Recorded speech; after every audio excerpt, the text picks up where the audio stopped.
Do you ever send stuff to them and they send it back to you and say, hey, you missed a few things, I added them? Does that happen? No, what we see happen is, hey, you put a whole bunch of stuff on here that doesn't belong. Says the person sitting at the desk that's never held a hammer in their hand, has never read the policy. Many of them don't even have a license. Same as the departments that are regulating them. Think about the departments of insurance. We're mad at the departments because they're not regulating. Most of the people in the Department of Insurance that are regulating don't have a license. They've never read an insurance policy, yet you're regulating insurance carriers. How does that work? It doesn't, so it's working just fine according to the carriers. When you file a complaint, the response that you get back is normally a response that came from the insurance company that was put under the Department of Insurance's header.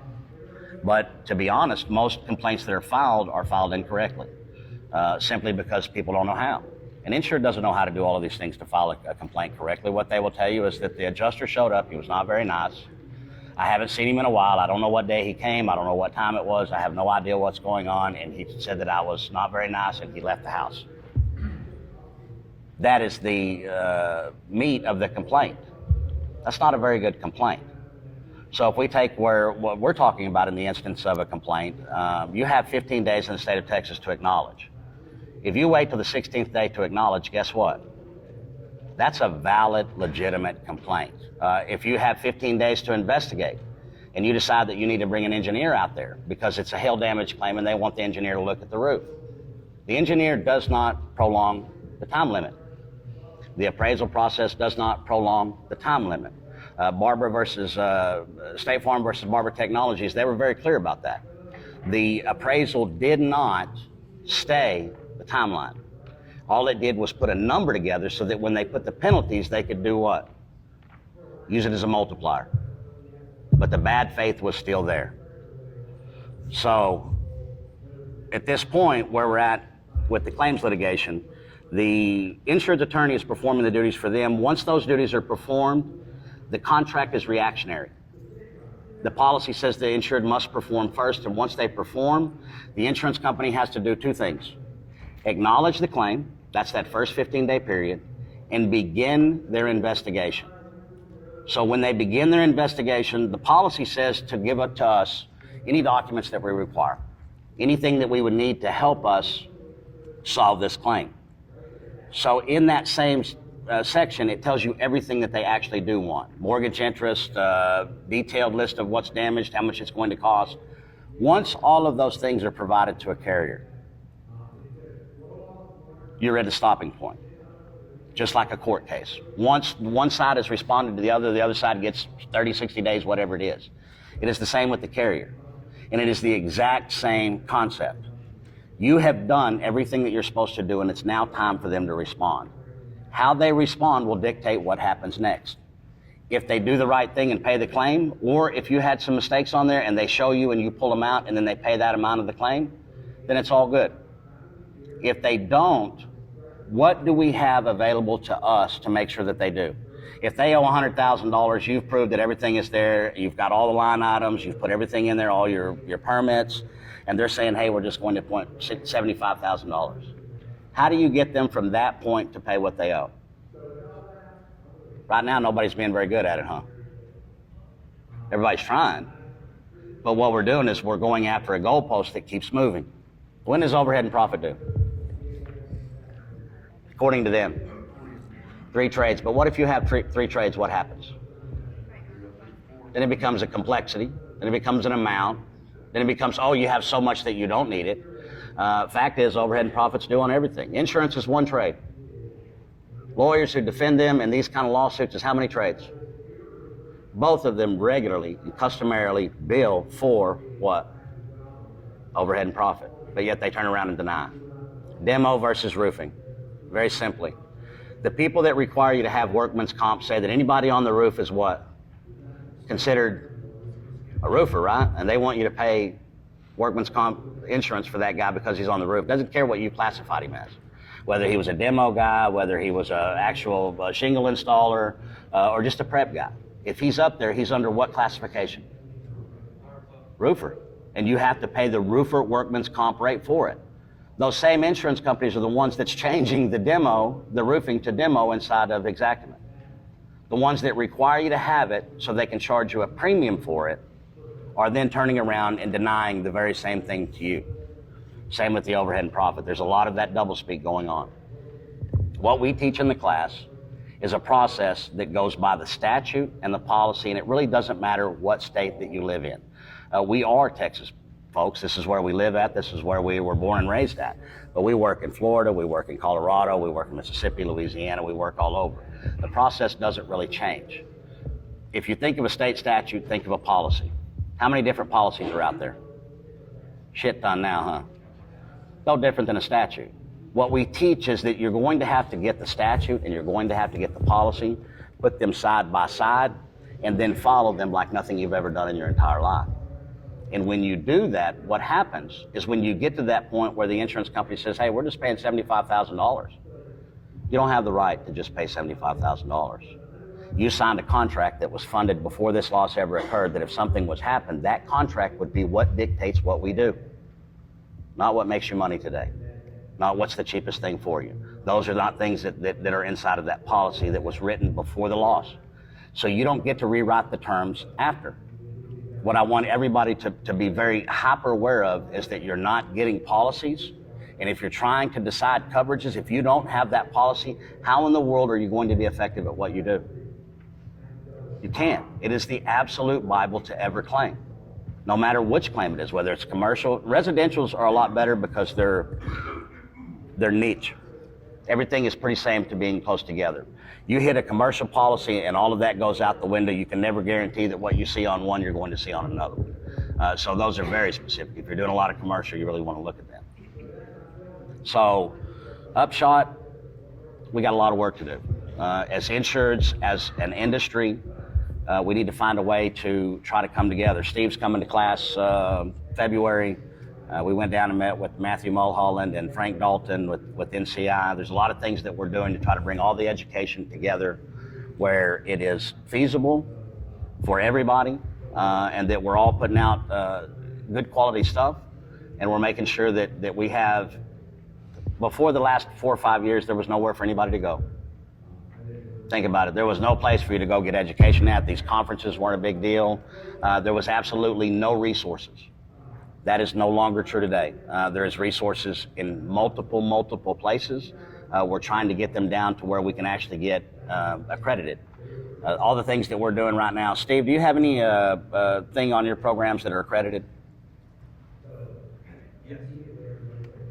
My LNA training on how to overcome unreasonable claims adjusters is with RCAT. RCAT, but see, RCAT's another. Rivers in Texas. Yeah. And what I'm looking at is for our industry, the insurance industry, typically when they find out that you're a PIA or you're an appraiser that does work for the insured, you can't even go to the conferences. Correct. You can't even go inside of where they're at and have the rooms. So how can we get those bodies to give us accreditation? They're not going to. So we're going to have to take matters in our own hands. And we're going to have to, go ahead and do those things ourselves. Part of what I went to Florida with Matthew and them, that was part of what that was for. You and I will spend some more time discussing it, obviously.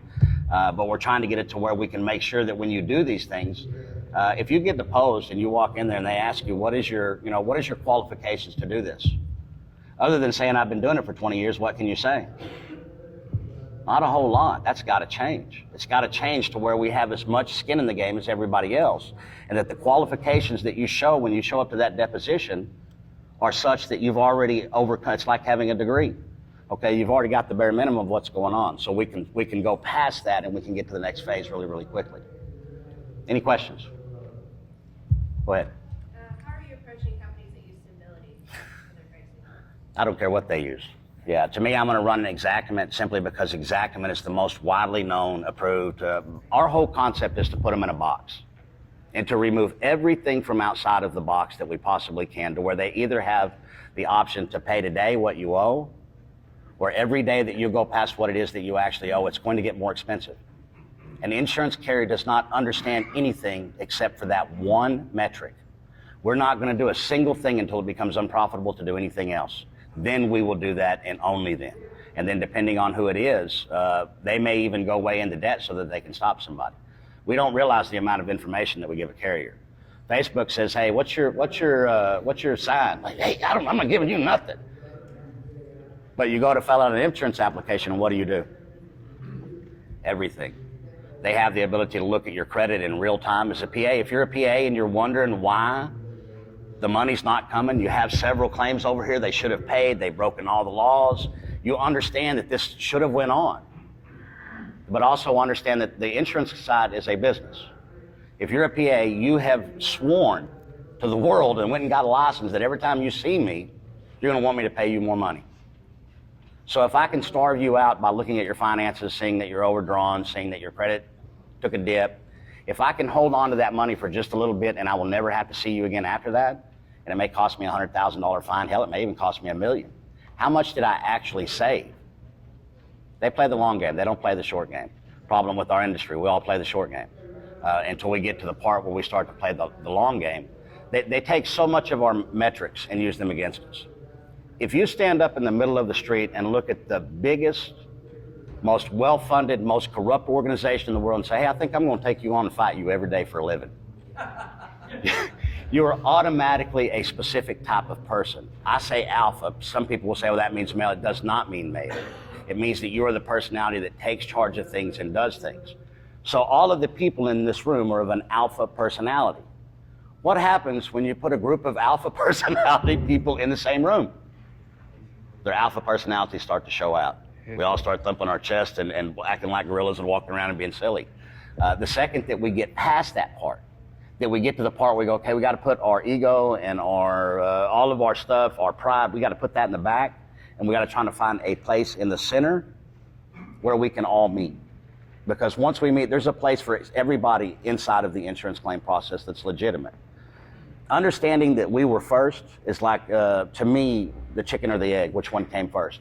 It's an extraordinarily important question. Because the answer means that if we were there first, that means that everything that we see today is a very, very impressive lie. And it's the world over. Deciding that, hey, we're going to send our guy out to tell you how much we owe you. Once we understand that, then we go, okay, well, wait a second. Who all does this affect? Healthcare, auto body. All of these people, y'all are builders, contractors, roofers, PAs, and you struggle to get money out of the insurance company at every turn. Every industry that builds them does the same thing. Guess what? Those attorneys that we don't like so much on the other side, they send bills into the insurance company. What do you think they tell them? Oh, here's your money. You really think that was 40 hours? They get it is the way of doing business. And there is no prejudice. They don't care who you are, how much money you make, if you're a senator, if you're the dishwasher. The machine works precisely the same no matter who you are. Go ahead, Cam. So Cal, how do we realistically beat the big bad wolf that has more money than the banks? With process and consistency and doing the right thing. Throwing shit on the wall is a horrible thing to do. Now, understanding what I just now said means that they built a system that dictates that you have to throw shit on the wall in order just to get enough money to eat. So think about everybody that you know and how things are going. They throw a bunch of stuff on the wall so that they can then come back with the insurance company and take it back off. The insurance company then goes and tells their lobbyist, here's all of this data, here's the initial bill that they sent, here's what they actually accepted, there was no litigation, so this was actually the real number. Go ahead.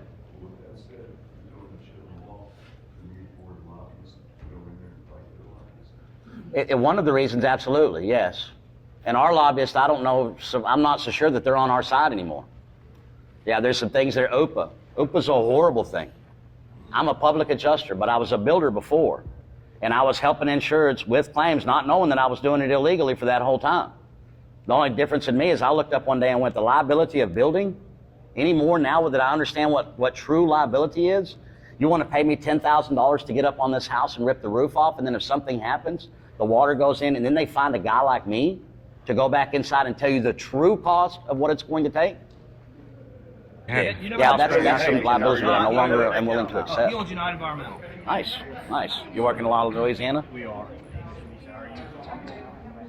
Yeah, he's from Louisiana, and he's got a excellent mitigation company. Yeah. We're fixing to we're fighting with the Department of Insurance right now. We're fixing to change some things over there. Oh yeah. Well, we sent in an email, 3 of them, and they promised us that we could file the complaints. We showed them the law, showed them what the law said, and they said, don't worry about it, go along with it. We have that in email. We sent the first complaints in, and how we do it. They start, well, once the first one starts rolling in, we've hit that time limit. So a whole bunch are coming. They told Melanie, called Melanie on the phone and said, we're going to fine you if you send another one over. And Melanie went and sent it. And then, Sean's, well, think of the new legislation that they put out that says that you have to report what the other adjusters do, the bad faith, the things that you see. Who do you know that could do that? The homeowners. How would the homeowner know what those are? Yeah. Somebody's gotta advise them. Who would that somebody be? Let's think about the policy. Policy says duties after a loss. If the insured can't perform those duties themselves, who's the only person that can? There's actually 2 of them. An attorney, time and a place for that guy. Beginning is not it. Or a licensed public insurance adjuster.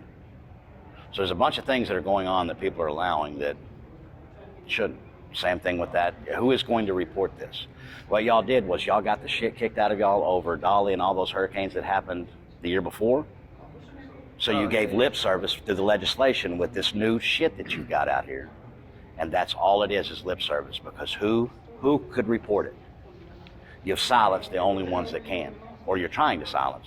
Not going for that shit. If you yourself wouldn't do it, you're not ever asking anybody else in the world to do something that you won't do. Okay. I'll tell you to dig a ditch, but guess what? I will be there beside you. We'll both have the blisters on our hand, and we'll both be filthy. That's a great way to look at it. This is my house, what I